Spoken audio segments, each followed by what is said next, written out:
I speak here, you mentioned my role as a scientist at the Swiss Federal Institute of Technology, which I am, but I speak here today on behalf, firstly, as a colleague and friend of Árpád, certainly, and Susan, and many other people in the room here.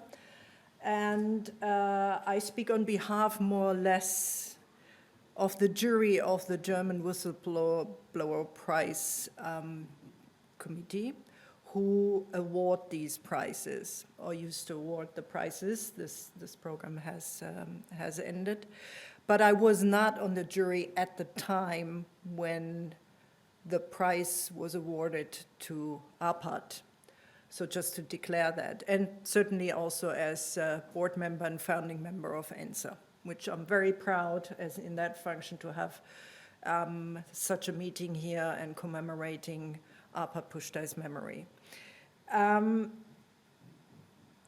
Since everybody kind of declared when and how they met Árpád, I'm not going much into the personal sphere. I will report on the Whistleblower Prize more and on these terms. But to declare, I met Árpád and Susan first time, I think it was 2005 at GENEC. GENEC was the Gynecology Institute, Biosafety Institute out of Tromsø, Norway, which was founded and established and run at those days by Professor Terje Travik. The institution doesn't exist anymore in this form. It's 20 years ago now. But this is what Terje did in those days. He installed a beautiful course for 2 weeks for dozens of people from all over the world to be told the whole narrative and the whole story about not only GMOs, but their context, their ecological context in which they were introduced. And this is how I came to be invited there and meet Árpád and Susan. And we met then repeatedly for a number of years until Árpád's health declined in that function. But then outside of it, on some occasions, we also met and had our discussions. So that my declaration to where we got to know each other and how long also we go back. But what I speak today about is the Whistleblower Prize award that Árpád was awarded, and for good reasons, because also that sometimes triggers discussions. Why would a scientist get a Whistleblower Prize for just doing what he should be doing, reporting scientific findings, right? And in the ideal world, yes, I would agree. Supposedly, this should be the role of scientists to be free and not constrained to report about the findings, certainly when it is funded by the public purse. But since the world is not there or that perfect, this prize exists, and I'll explain a little more about it now. Whistleblowing in science usually is associated with revealing misconduct.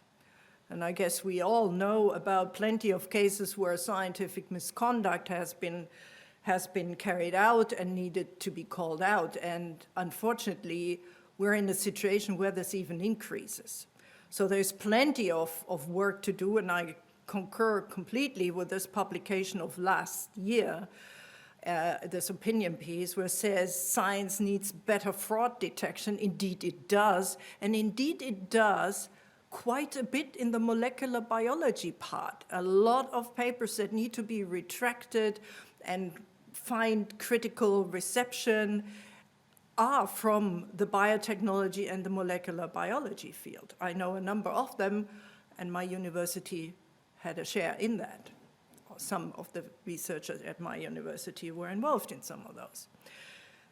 So, but this is not, this is about fabricating data, you know, coming up with stuff that didn't really happen, that kind of thing, or abuse funding, etc.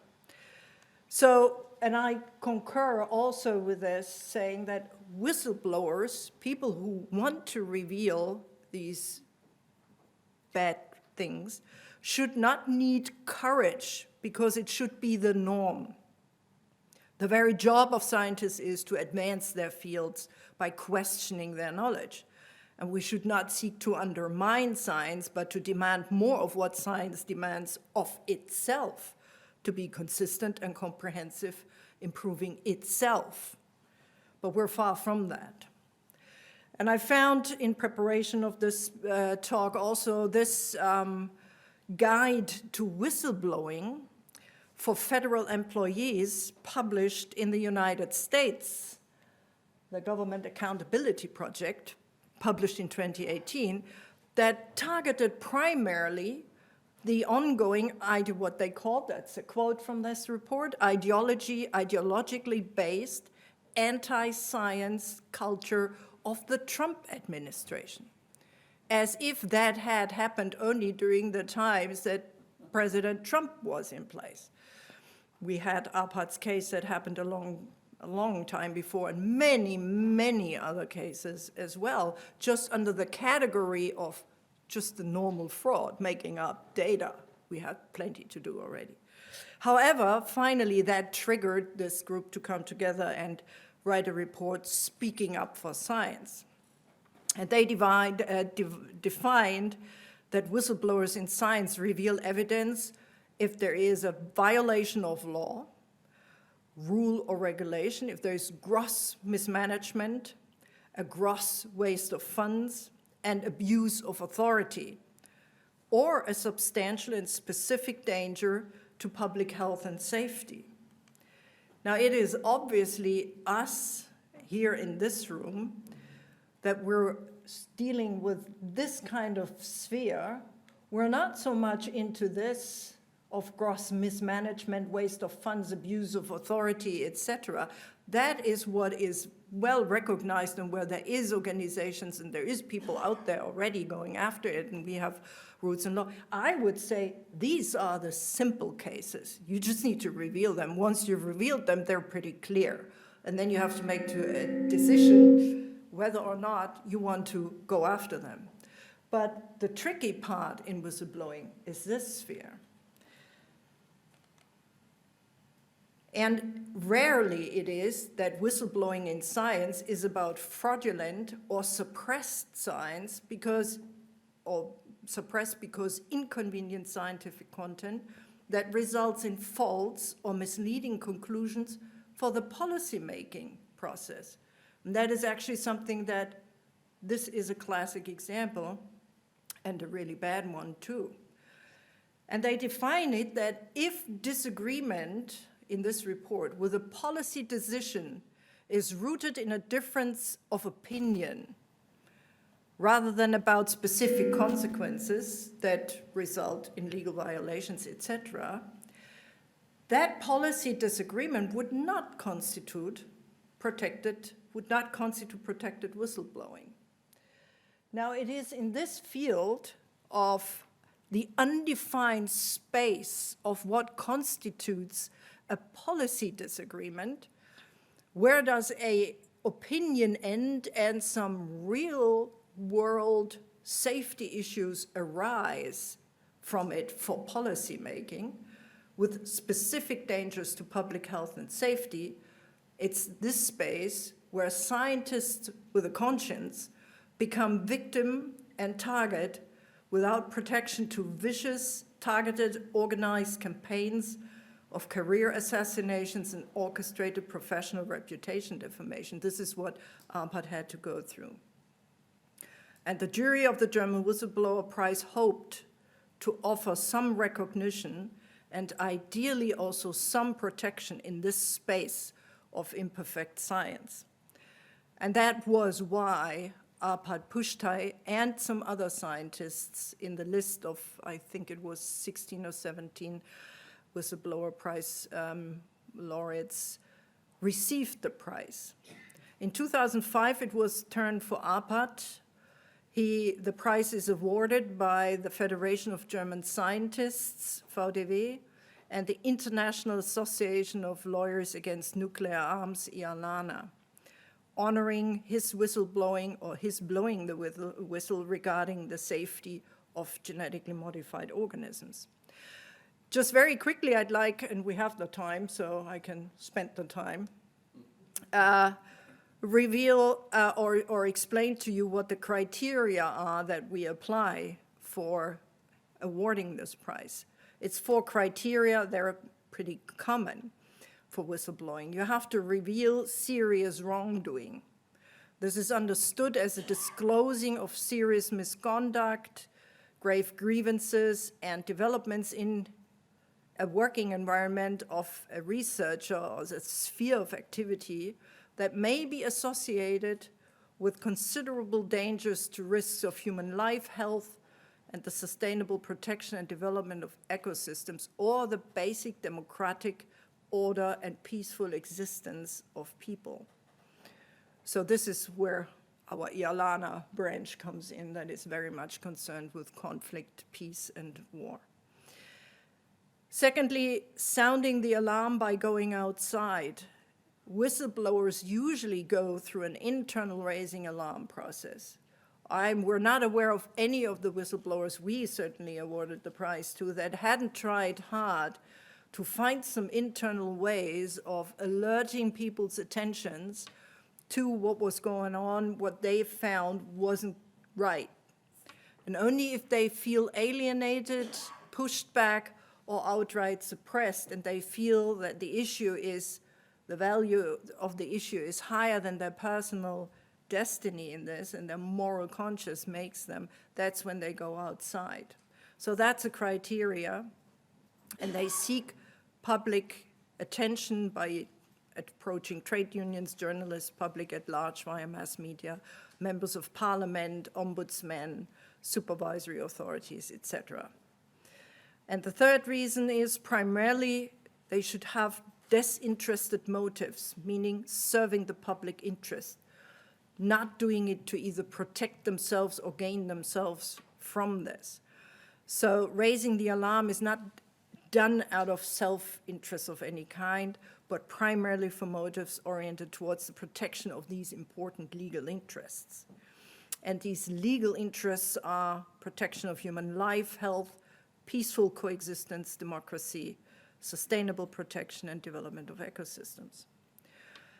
Fourthly, they have to, and that's a tricky one, I must say, accept post blowing the whistle and realizing what the consequences are, or being conscientious of that this will happen to them if they go and blow the whistle, accept personally that there will be serious disadvantages and they are risking retaliation. So that this is a reflective and a conscientious move by somebody who really weighs what's at stake and is aware of what's at stake. So the whistleblower accepts that her act of whistleblowing is associated with considerable risks, disadvantages for his and her professional career or the personal existence. If you go through the list of our laureates, you will see that there were people who risked their lives and still are risking their lives, and that of their relatives. Some of them have been threatened with the lives of their relatives as well. So for Árpád, we found that these 4 criteria were met. Specific, not all at the same time and with the same weight, of course. This is always a weighing process. But he certainly addressed grave grievances and developed some developments in his sphere of activity, which were, according to Árpád and Susan, who was always aside along with him, considerable dangers or risks to human life and health. Árpád Pusztai's team of researchers and their feeding experiments did raise serious, legitimate questions about the safety, not only for those particular lectins, but as we heard in a discussion before already, the engineering process itself. And I think it was this latter that caught the attention, not the former. It was that his trials suggested, or at least greatly recommended, that there shall be more follow-up studies into understanding what some of us who were already active in the field of biosafety had been eluding the attention to all along from the get-go of genetic engineering, already starting in the 70s. It actually started with a self-imposed moratorium decided at the Asilomar conference in the early 70s that there are risks associated with this technology. Undoubtedly and indisputably they are associated with it.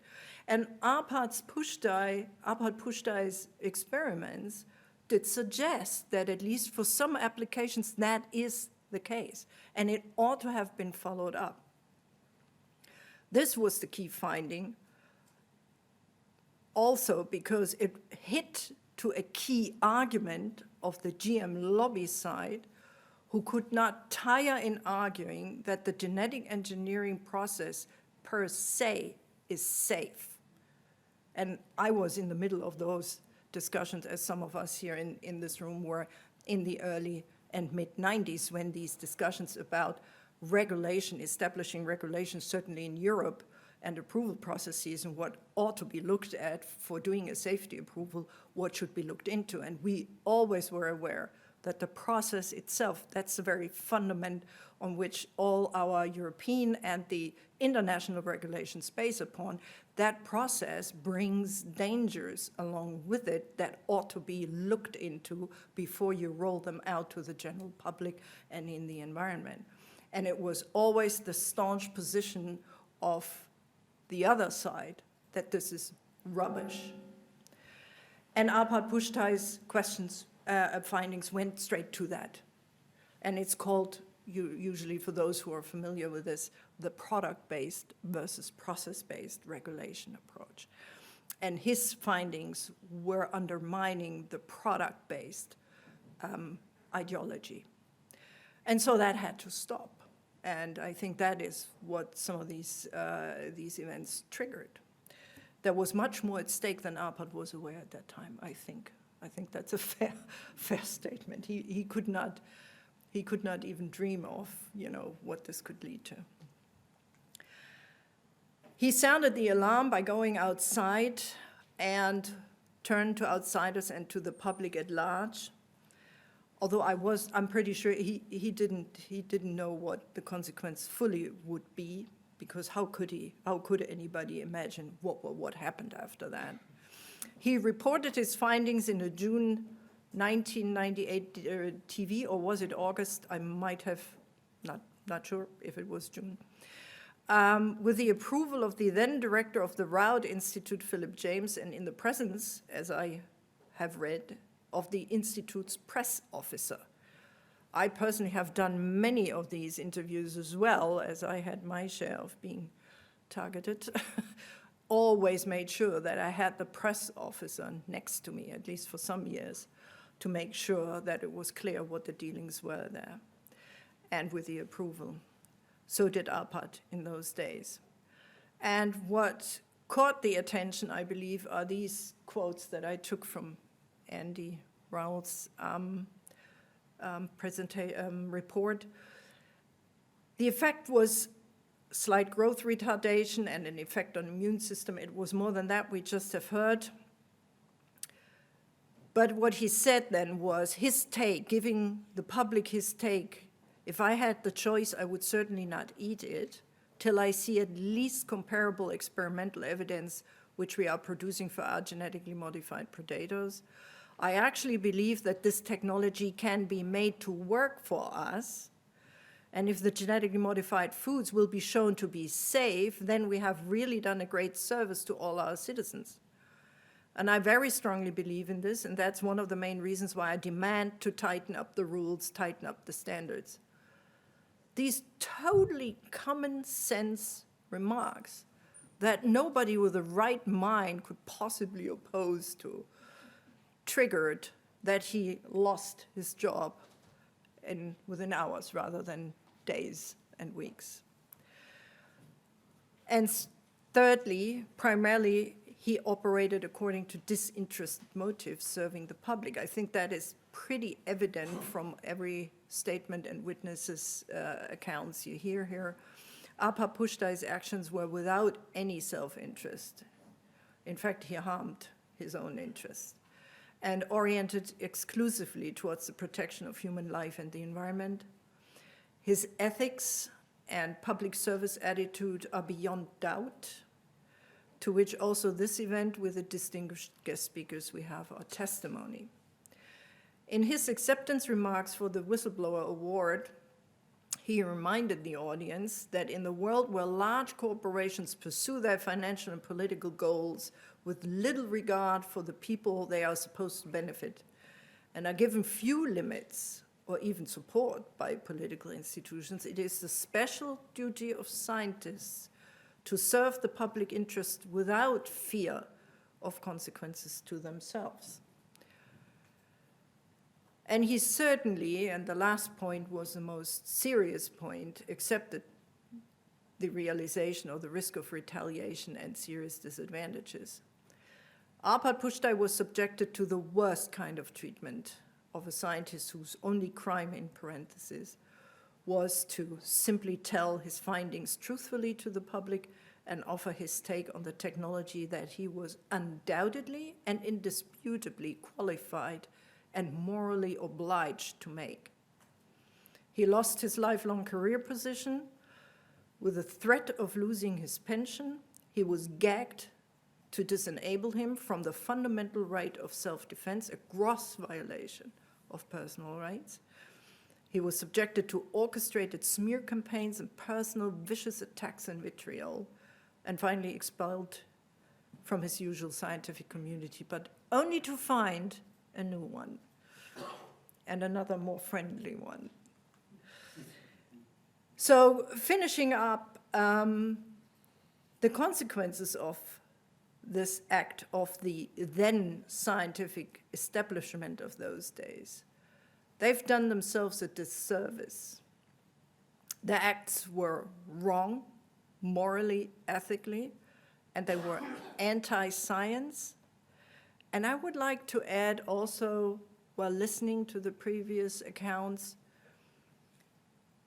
if powerful people hide behind institutions when making decisions and don't dare to show their face and their name and become part of launching, supporting, and orchestrating campaigns against a person that stands in the public with his face and his name,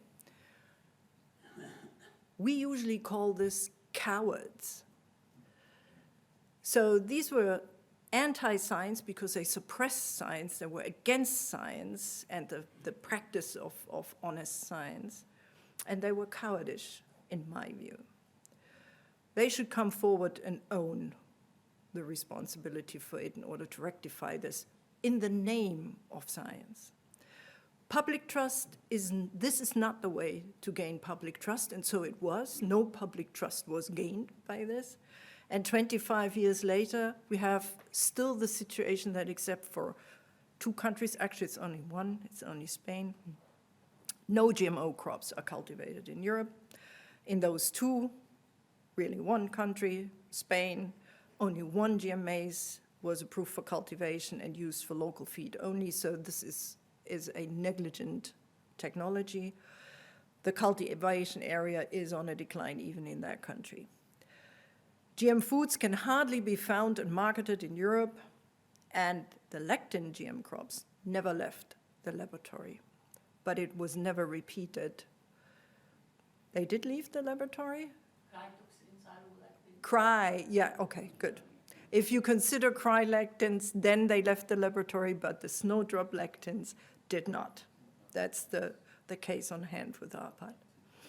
All right, and this is not, I don't want to close without acknowledging another person who passed away far too fast, who took great interest into Árpád's case. Susan knows this, I think.